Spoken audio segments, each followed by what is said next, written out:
I mean, well, I think we certainly deserve a response, Liam, to the work, which was really remarkable and fully immersive. And actually, I was thinking a lot about your spirit proposal and intelligence, and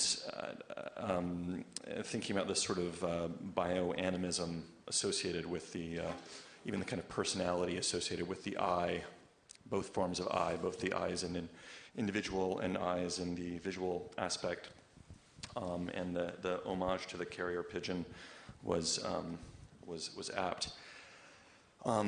The aspect I was thinking about mostly with the work that was quite powerful was this idea of Umwelt, the kind of Uexküll's comment about kind of environment world and the kind of perception that's associated with that, and how the drone offers through its crosshairs this alternate understanding of its environment world and being selective about what it might focus on or what it might associate as being of value or of no value. That's kind of Uexküll's argument, is that this Umwelt is a kind of distillation of a fully immersive, total environment, and instead offering a more selective, these are attributes that are of interest to me because they provide me sustenance, or they are threatening to me, or they in some way are something that I have affection to. And I thought it was really intriguing, given that I've had interesting intersections with you over the years at other panels. It was really intriguing that you chose the narrative of a love story. And I feel like my question really, I kept thinking, like, what's a good starter? Why a love story? Why is the love story the venue for this piece of yours? Yeah, I mean, we've made a few films that seem to have at their core some kind of love story. I think there's one where we did a film called Renderlands, where an outsourced render farm worker in India falls in love with a digital version of Scarlett Johansson. They just seem like what we're trying to do is talk about the ways in which these new technologies are fundamentally changing who we are and what it means to live today. And it seems that there's so much unfamiliar. There's so much of the unfamiliar about those changes that we use the fairly universal format of the love story as a means to start to measure those points of difference. You know, like it's about setting out a datum across the world that we can all start to connect with, and then seeing how that datum starts to shift, how that baseline moves in relationship to either kind of the technologies of the network, in the case of Renderlands, or in the case of in the robot skies, mass drone surveillance networks. And I think, it's also our attempt to kind of move outside of rooms like this one. And as I said at the opening, and again, I should apologize for the sound issues. They were I think that's us that apologizes, not you, but you're kind to. I normally do these kind of things at music festivals or at film festivals, the sorts of places that architects don't often get to speak at. And I think it's because of those kind of narrative forms that seem to connect more universally to broader audiences, the use of music, the use of film or animation practices that allows us to transcend the typical kind of echo chambers in which we occupy.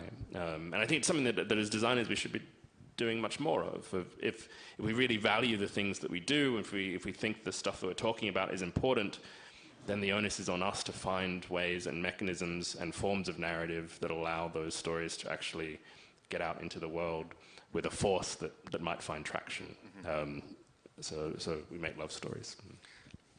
If I may, because I had the similar question as I was sitting in the audience thinking, why a love story? And then I kept thinking about the gaze and thinking actually the love story is the perfect story to speak of this emergent gaze of the drone, because a love story also implicates the gaze. Mm-hmm. And the gaze that continuously folds back, looks at us, but then brings us to the realization that we do in fact exist. And I also think there's a moment where the gaze in a love story blurs, where you no longer can tell whether it's the other seeing you or you seeing a reflection of yourself in the other, this weird Mobius loop that happens, which I was trying to sort of also discuss in that paper of like this, the bind we have with the machine gaze. So I actually think, yeah, and then I kind of answered the question in my own head, being like, wow, the love story was perfect. Yeah, I mean, it drifts between love story and like a form of stalking, I suppose. Like, It's a fine line, isn't it? yeah, like in order to make In the Robot Skies, like it was we developed it entirely with kind of pre-programmed drone technologies that come out of a lab in Belgium, where they were looking at programming drones with cinematic behaviors. What that means is that they were, you could program it to follow a particular blue jumper or the particular profile of an actor, and it would have decisions encoded within it, like the rule of thirds or the close-up or the long shot, and it would just kind of move around, making its own decisions and following an actor through a scene. And the role of the director just becomes that of editor, I suppose. But it's this strange kind of like just this intense and unyielding following, which is both charming and strangely reassuring, but also decidedly scary. Drones drift between that. Yeah. I put this image up partly in the middle of the earlier conversation about, to drone or not to drone, and whether to embrace this terminology, and thinking about the drone bee as this subsect within the bees that are literally just there to mate. They actually contribute nothing other than that. And their eyes are apparently twice the size of the normal bee because they need that kind of vision in terms of mating in the air. So maybe your love story is actually more apt than even I realized. Immony, you wanted to say something? Yeah, I just wanted to... Hello? Oh, on. Yeah, I just want to say this. I've been noticing, I've been spending a lot of time with my mom, and That's good. Yeah, it's really good. But she has a Roomba, and in Southeast Asian culture, or at least Cambodian, like animism is very present in terms of our relationship with technology. So she'd say like things like, "Oh, the Roomba seat ma," which means like it's eating batteries, and it's a lot of. It makes me think about this love story and a lot of the ways that my family sees technology. It's more or less like a companion, right? Like companions that have human traits or attributes and relationships, and they carry experience and stories, and they're hungry, and yeah. So I mean, I think the thread of this sort of objecthood and this sort of device is a really interesting thread, and I feel like there's an aspect of the Dronesphere conference, which, by the way, Simon, I think it's a really fantastic name because we can talk both about the drone and the sphere, and if you think about the sphere in the kind of Sloterdijk way, which is sort of like spaces of coexistence, I think it's a really powerful way to kind of ground this within the territories in which these objects, these devices operate. And I'm thinking also a number of issues that were talked about, like, for example, in the drone wedding, the agency of sort of looking through landscapes at desired objects or at targeted or kind of cross-haired elements. And another element that was very strong, Liam, in the piece you showed is the agency of scanning. And I don't know why it kept like running through my head and thinking about this sort of scanning and panning, which is very different than the normal sort of way in which the eye operates. In fact, panning is a very difficult thing for the human to do.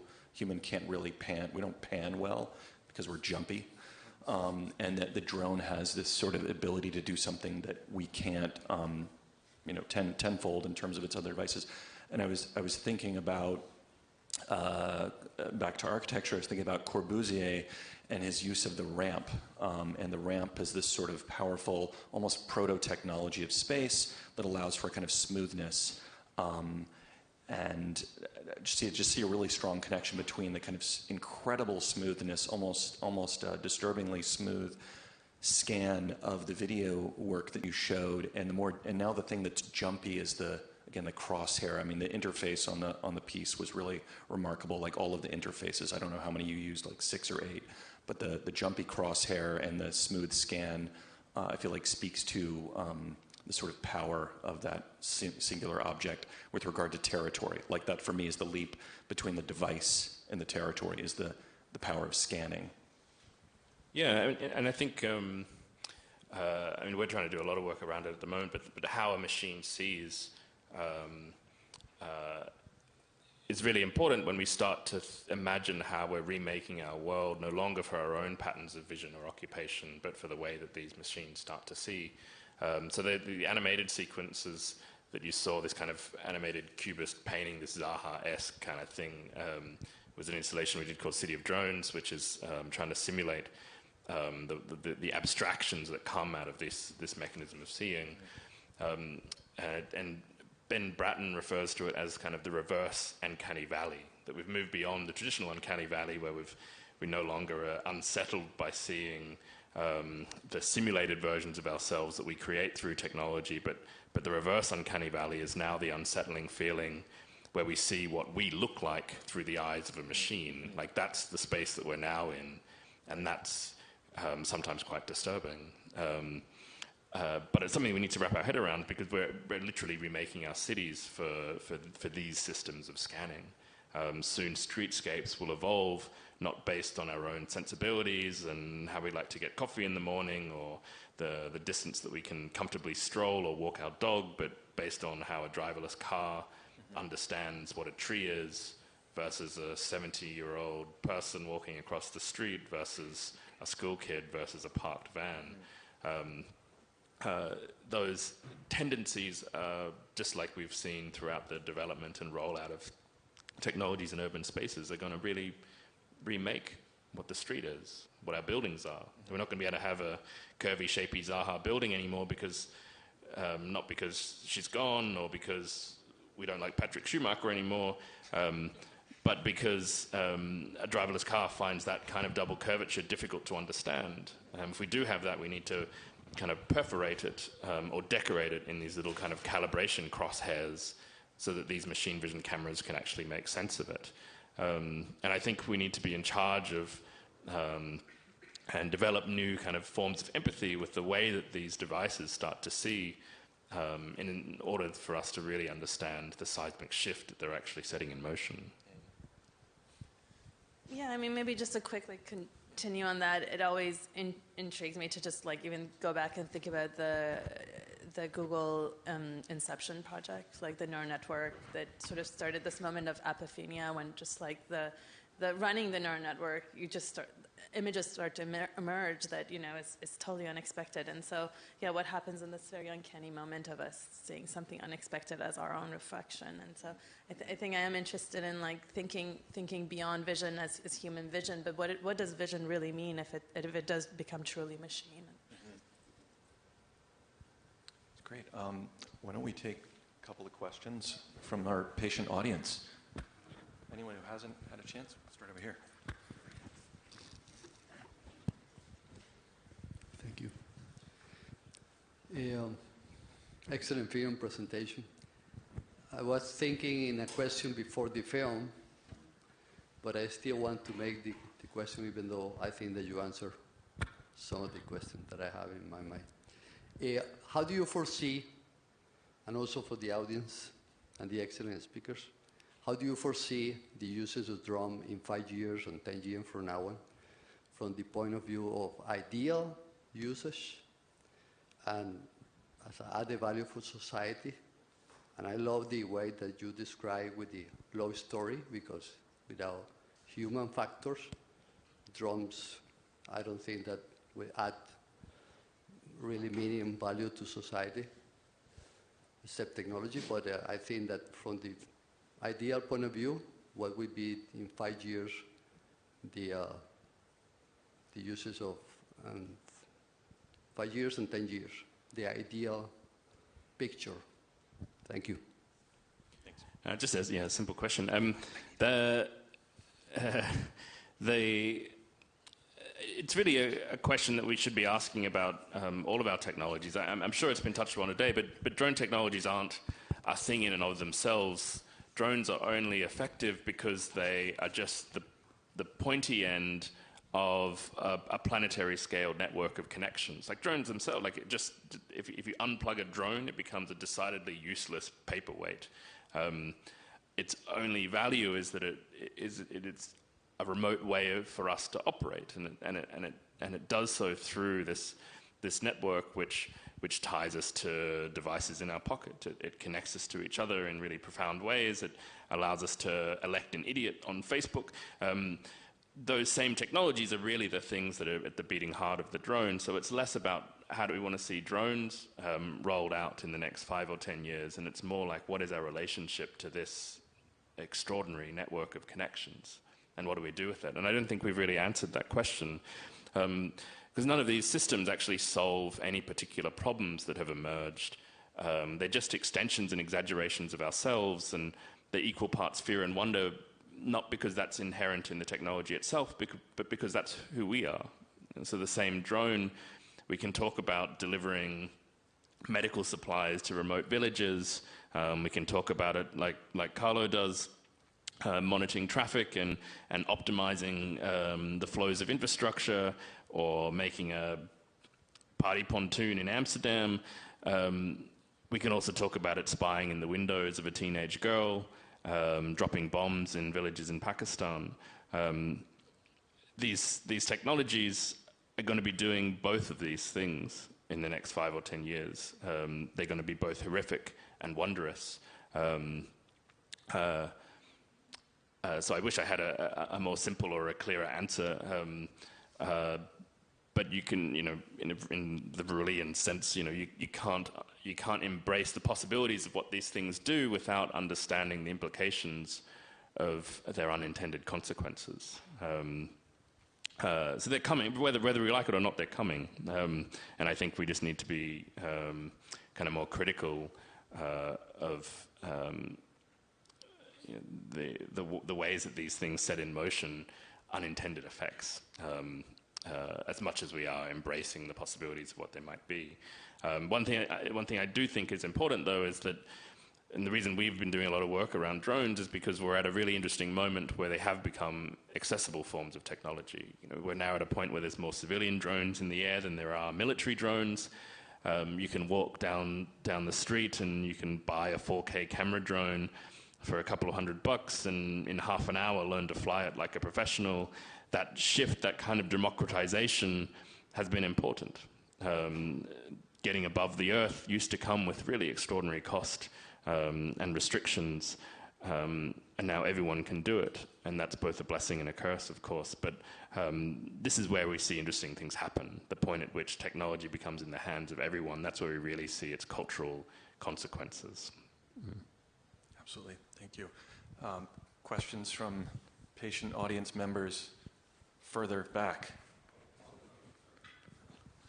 Anyone else besides David? Too late. Thank you. Thank you, Liam. And Alla began a conversation earlier about narrative. In fact, also Elle did in terms of its framing. But it raised a question, and Liam, you've just been addressing it, whether technology is an instrument to, shall we say, do good, do evil, or is it a friendly kind of condition? I actually don't think that's the problem, because the technology will only do what we instruct it to do, unless, of course, the specter that was raised in perhaps a rereading of some of Alla's images, which suggest the shift from artificial intelligence to machine intelligence, neither of which I would buy as arguments, but rather the importance of machine learning as a distinctly different description. And it also was raised, although when you talked about the ability to see oneself, and it's only a tool rather than a determinant, which is why you were quite right, Liam, in taking Patrick Schumacher's name in vain. Because contrary to what he suggests, writing the perfect algorithm will not design the perfect building. It needed Zaha to say, I like this one. Having said that, then what does the technology do for us? Is it, again, I would refer again to something Alla said, of mirroring. It allows us to see ourselves, and perhaps would then reference a lovely story by Primo Levi, in which he tells the story of Timoteo, the mirror maker, who makes a variety of mirrors, and because does in fact the mirror allow us to see ourself in a new light? Probably not, but he eventually developed something called a meta mirror, which allows us to see ourselves the way others see us. Perhaps that is the role of the drone. Yes. Decidedly. Yeah. We have another question here. Good afternoon. Thank you for giving us a cool day of fun, everybody. I just want to know what, excuse me, role do you see regulation playing in the like public policy and regulation and development of some of the relationships we're going to have with these instruments? Currently, we're focused on safety, and that's certainly very important, but we realize with the proliferation of drones in people's hands and a lot of different changes, that's going to mean we want to use these in different ways. So I just want to get some of your perspectives. Certainly, I know with the skateboard strategy, that's a thing, but maybe some more abstract things might be helpful to know when it comes to design.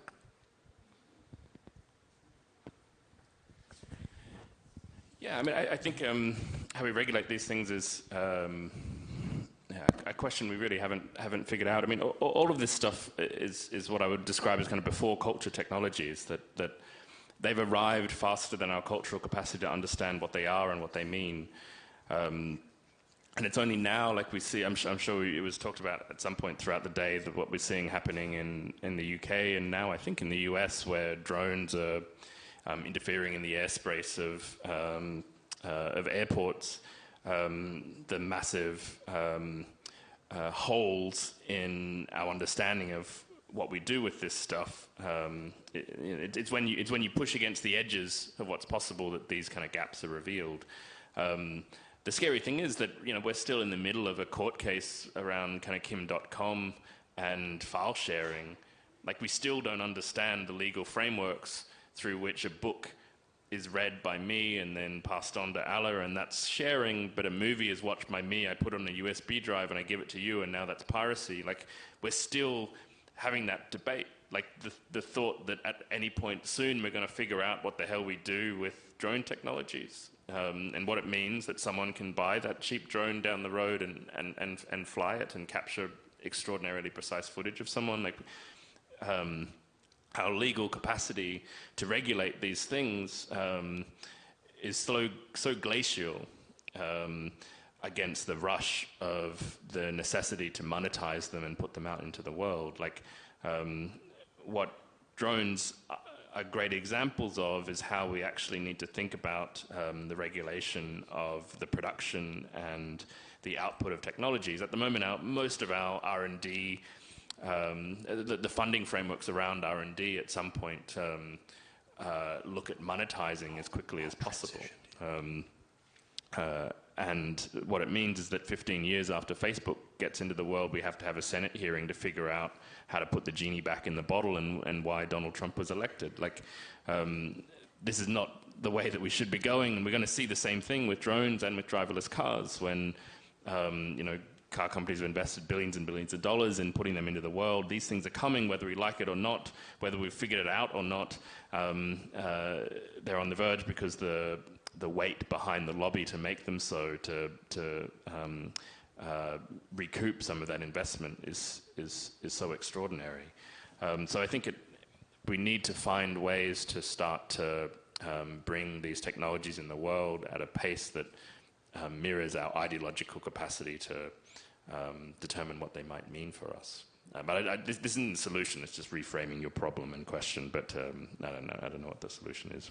And I also think you touched upon it earlier, but we cannot look at them as discrete technologies and objects, and that's the challenge. I mean, Benjamin Bratton suggested this has been like an accidental megastructure that's just emerged, and it's been a little bit an amorphous creature that out of our control a bit.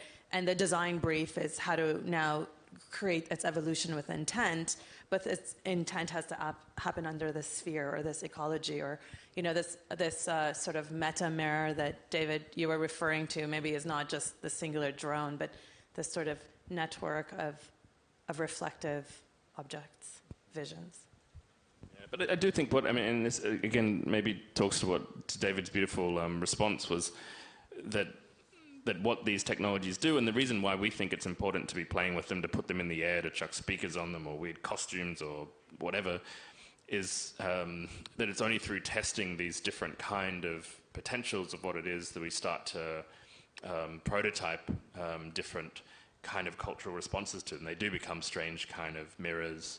The technologies themselves become interesting sites to prototype and speculate on a whole range of possible futures, so that we can start to figure out which ones are more preferable than others, and work back from that. So I do think the speculative project, this idea of kind of playing with these tools, is really fundamental in the ways that we might start to understand their applications and their values.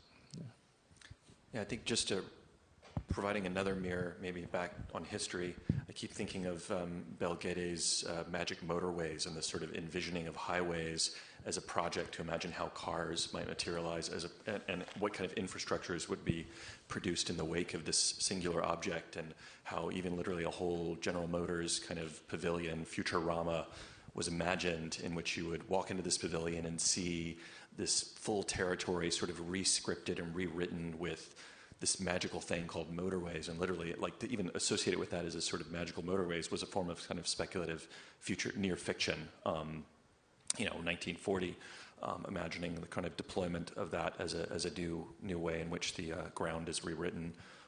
This is the same system. It just looks more familiar there because it's things we already know about off-ramps and these other sort of everyday devices, everyday machines that we use to move through the landscape. With this, I wanted to close out this conversation and pass the microphone back to Simon, but I also wanted to thank our panelists here.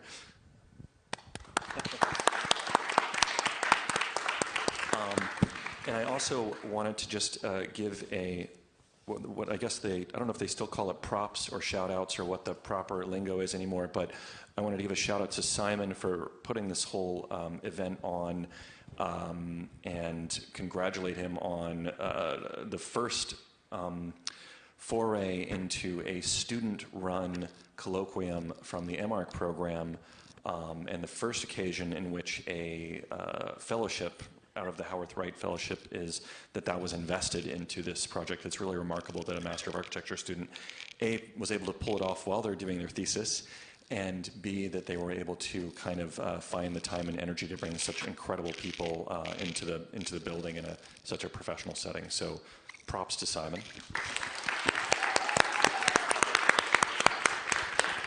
And then